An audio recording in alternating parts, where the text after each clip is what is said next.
Good morning all of you. आज हम जो पढ़ेंगे ये आधुनिक भारतीय इतिहास के सीरीज को कंटिन्यू करते हैं।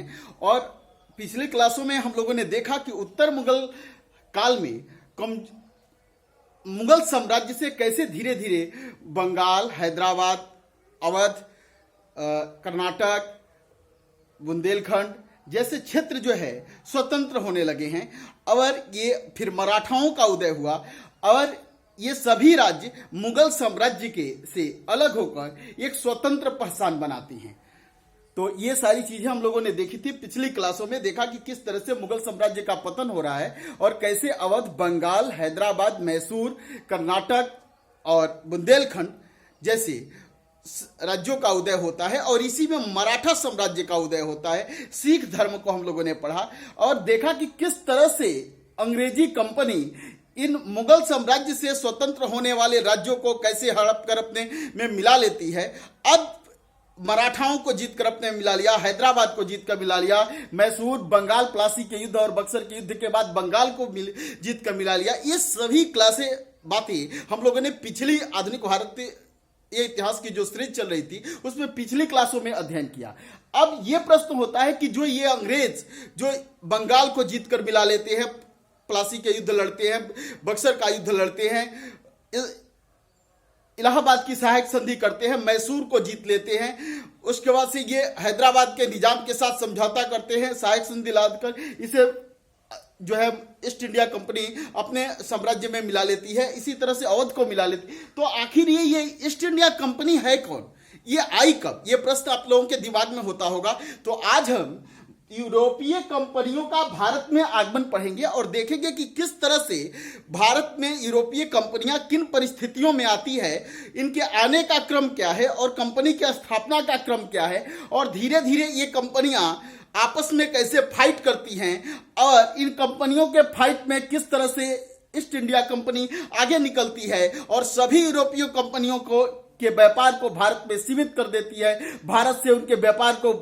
प्रतिबंध कर देती है। और धीरे धीरे ईस्ट इंडिया कंपनी जो भारत में व्यापार करने के लिए आई है, धीरे धीरे भारत की मालकिन कैसे बन जाती है यह कंपनी। और कंपनी के बाद भारत की सत्ता 1857 की क्रांति के बाद किस तरह से ब्रिटिश पार्लियामेंट के अधीन हो जाता है, ब्रिटिश ताज के अधीन हो जाता है। ये सभी बातें हम यहां से शुरू करते हैं। इन कंपनियों के आगमन, किस तरह से ये कंपनियां भारत के व्यापार से बाहर ईस्ट इंडिया कंपनी द्वारा कर दी जाती हैं और ईस्ट इंडिया कंपनी किस तरह से भारत में अपने साम्राज्य का विस्तार करती है, इन सारी चीजों को समझेंगे।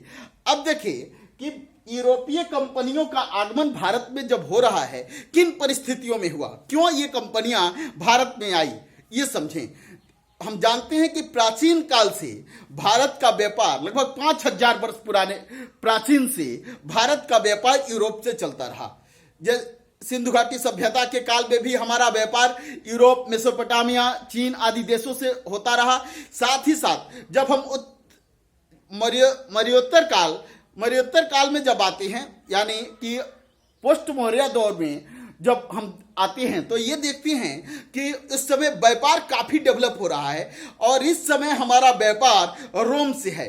काफी अधिक हमारी चीजें, हमारे वस्त्र की मांग रोम से है। रोम ये इटली में है और यह यूरोपीय मंडी का स्थल है। तो प्राचीन काल से जो हमारा व्यापार चलते आ रहा था, किस तरह से, किन कारणों से यह व्यापार स्थगित होता है और यूरोपीय कंपनियों के आने का कारण क्या है, ये सब समझिए। अब देखें कि जब 16वीं शताब्दी में ब्रिटेन में कृषि क्रांति और औद्योगिक क्रांति हो गई है, औद्योगिक क्रांति के फलस्वरूप वहां उत्पादन जो है वो काफी अधिक, प्रोडक्शन काफी अधिक हो रहा है, लेकिन उस प्रोडक्शन को खपाने के लिए मार्केट बहुत कम है। इस मार्केट को ढूंढते हुए यूरोपीय कंपनियां भारत आना चाह रही हैं। अब देखें स्थिति क्या है कि अब थोड़ा सा इधर ध्यान दें कि ये देखें, आप देख रहे हैं कि ये अमेरिका है, उत्तरी अमेरिका, ये दक्षिणी अमेरिका, ये अफ्रीका महादेश है, ये यूरोप महादेश है और ये एशिया महादेश है। प्राचीन काल में हमारा व्यापार यूरोप के साथ स्थलीय मार्गों से होता था। देख रहे हैं कि स्थलीय मार्ग से भी भारत एक तरह से जुड़ा हुआ है। किसके साथ? तो स्थलीय मार्ग से भी भारत जो है यूरोप के साथ जुड़ा हुआ था और हमारा व्यापार स्थलीय मार्ग से प्राचीन काल में हुआ करता था। अब देखिए एक परिस्थिति ऐसी उत्पन्न होती है हमारे साथ। होता क्या है कि 1453 ईस्वी, याद रखेंगे ये डेट, 1453 ईस्वी में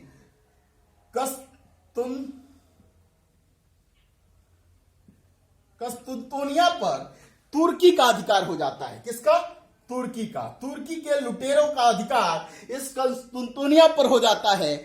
और ये दोनों तरफ से आने वाले व्यापारियों के धनों को लूट लेते हैं, काफी अधिक मात्रा में चुंगी लेते हैं, और इस रास्ते से अब इस स्थलीय रूट से व्यापार करना काफी मुश्किल हो जाता है और हमारा यूरोप के साथ ट्रेड बंद हो जाता है। अब क्या है कि भारत एक बड़ा देश है जनसंख्या के दृष्टि से, और भारत में अभी मध्यकाल की स्थिति है। जिस समय यूरोपीय कंपनियां भारत में आ रही हैं, 1600 में भारत में मध्यकाल की स्थिति है। मुगल सत्ता भारत में राज्य कर रही है और भारत में अभी औद्योगिकरण की शुरुआत नहीं हुई है। भारत में किसी भी तरह का उद्योग नहीं है और ये यूरोपीय कंपनियां अब सोचती हैं कि हमारे माल का जो सबसे बड़ा बाजार है हमारे लिए वह एशिया है और एशिया में भी भारत है। तो ये कंपनियां अब चाह रही हैं कि एशिया के साथ हमारा व्यापार बढ़े। इसी क्रम में अब देखिए ये यूरोप का एक देश है पुर्तगाल और ये स्पेन, ये दो देश आगे बढ़ते हैं व्यापार को बढ़ाने के लिए। और आगे बढ़ते हुए ये क्या करते हैं, ये ध्यान दें कि ये दोनों देश अपने अपने नाविकों को ये आदेश देते हैं कि आपको सभी तरह की सुविधाएं मुहैया कराई जाएगी यदि आप जो है इस तरह के व्यापार को, एक नए रूट को खोजने में सफल होंगे तो आपको सारी सुविधाएं दी जाएगी। अब पुर्तगाल की तरफ से, पुर्तगाल का एक प्रिंस है उस समय, इस प्रिंस का नाम है हेनरी, प्रिंस हेनरी। इन्हें इतिहास में द नेविगेटर के नाम से भी जानते हैं। ये कहां के शासक हैं? तो ये पुर्तगाल के शासक हैं। इन्होंने ज्यादातर नाविकों को ये जो है सुविधाएं दी है, प्रोत्साहन दिया है कि आप नए मार्ग का खोज करें जिससे कि हमारा व्यापार भारत और यूरोप के साथ, एशिया के साथ पूरा कंटिन्यू हो जाए। अब इसमें कई सारे व्यापारी जाते हैं। इसी में स्पेन का भी महत्वपूर्ण रोल रहा। स्पेन के भी प्रयास रहे कि भारत यूरोप का व्यापार भारत और एशिया के साथ जोड़ा जाए। इसी क्रम में 1492 ईस्वी में कोलंबस एक नाविक है जो काफी एक साहसशील नागरिक है और यह नाविक जो है अटलांटिक महासागर में अपना बेड़ा उतारता है और भारत की खोज में निकलता है। भारत की खोज नहीं कहेंगे, भारत के लिए नए समुद्री मार्ग की खोज के लिए निकलता है। लेकिन यह भारत नहीं पहुंचता, यह अमेरिका पहुंच जाता है और अमेरिका की खोज करता है 1492 ईस्वी में कोलंबस। पुनः पुर्तगाल का एक नाविक है जिसका नाम वास्को डी गामा है। वास्को, इस नाम से आप परिचित होंगे।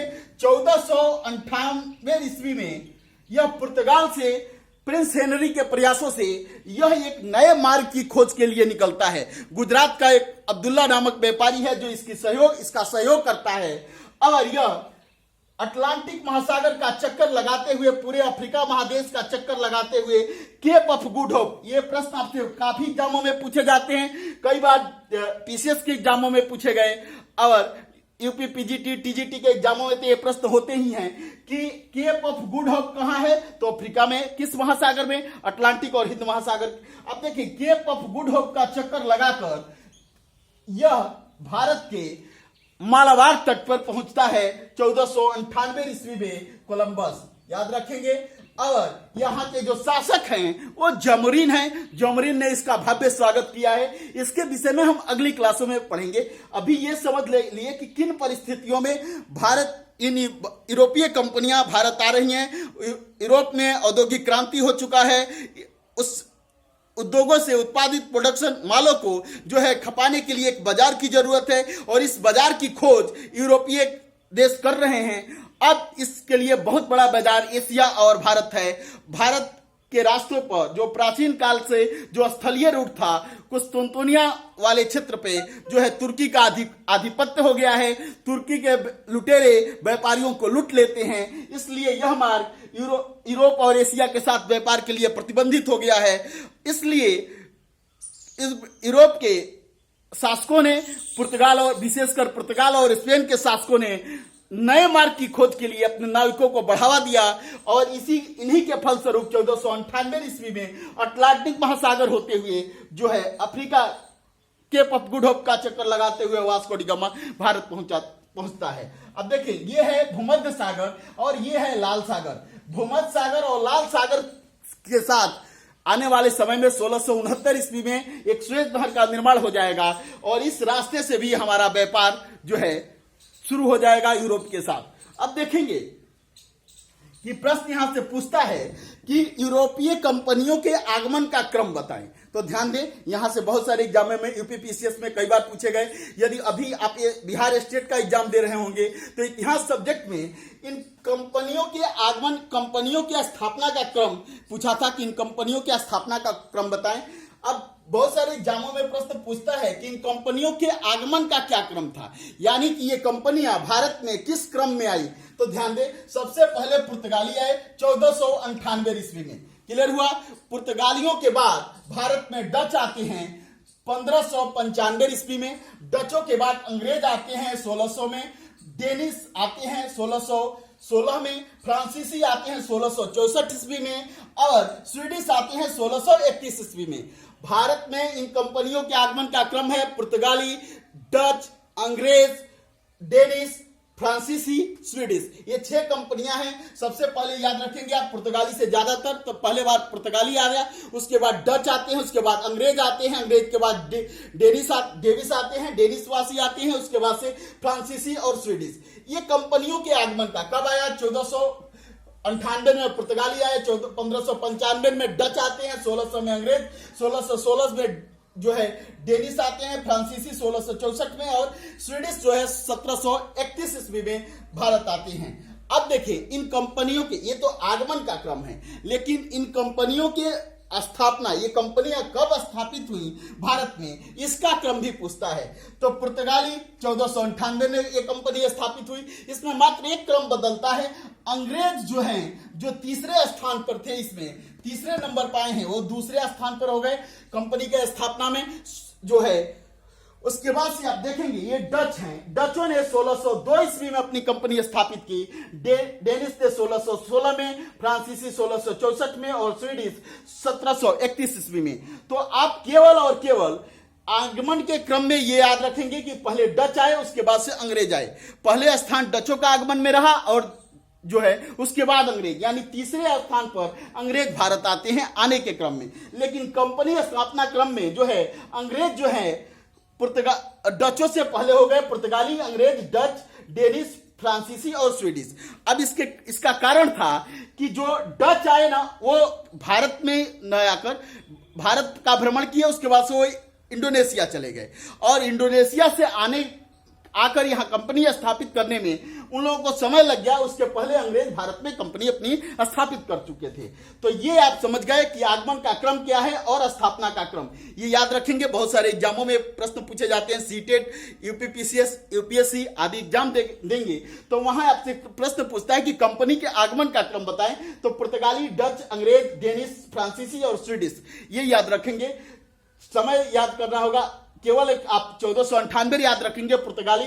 उसके बाद से अगर ये डच नहीं याद, 1600 में अंग्रेज, 1616 में जो है डेनिश, फ्रांसीसी जो है 1664 में और स्वीडिश जो है 1731 ईस्वी में है। अब देखिए, एक प्रश्न होता है कि ये जो कंपनियां स्थापित हुई, ये कंपनियां भारत में अपनी कोठी कब स्थापित करती हैं? तो ध्यान दें, 1503 ईस्वी में पुर्तगालियों ने कोचीन में 5 साल, अपने कंपनी स्थापना के 5 साल बाद 1503 ईस्वी में कोचीन में अपनी फैक्ट्री स्थापित की, कोठी खोली। इसके बाद अंग्रेज जो हैं, ये 1600 में तो भारत में अपनी कंपनी स्थापित कर दिए, लेकिन अपनी पहली कोठी इन लोगों ने 1618 ईस्वी में सूरत में बनाई। लेकिन कुछ कारण बस विवाद हुआ पुर्तगालियों से और पुर्तगालियों ने जो है मुगल बादशाह को गाइड कर दिया इनके खिलाफ, जिसके फलस्वरूप मुगल बादशाह ने इस कंपनी बनाने पर, कोठी बनाने पर प्रतिबंधित कर दिया, तो 1608 में ये प्रतिबंधित हो गई। पुनः 1613 ईस्वी में यह ओपन हो गई। तो लेकिन अगर आपसे प्रश्न पूछेगा कि पहली फैक्ट्री कब, कोठी कहां खोली अंग्रेजों ने, तो सूरत में। कब? 1608 में। ये जब बाधित हो गई तो अंग्रेजों ने 1611 में मसूलीपट्टनम में खोल दी कोठी। लेकिन यदि आपसे क्रम पूछे प्रश्न कि सबसे पहली कोठी कौन, तो यह है सूरत में 1608 में। क्लियर हुआ?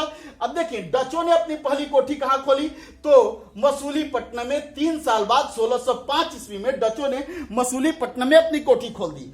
और डेनिसों ने कहां खोली? सुतनौती, बंगाल, 1616 में। और फ्रांसीसियों ने, याद रखिए, सूरत में। अंग्रेजों ने 1608 में 16 में सूरत में खोली और फ्रांसीसियों ने 1668 में सूरत में खोली है। स्वीडिश कंपनी ने अपनी पहली कोठी कहां खोली?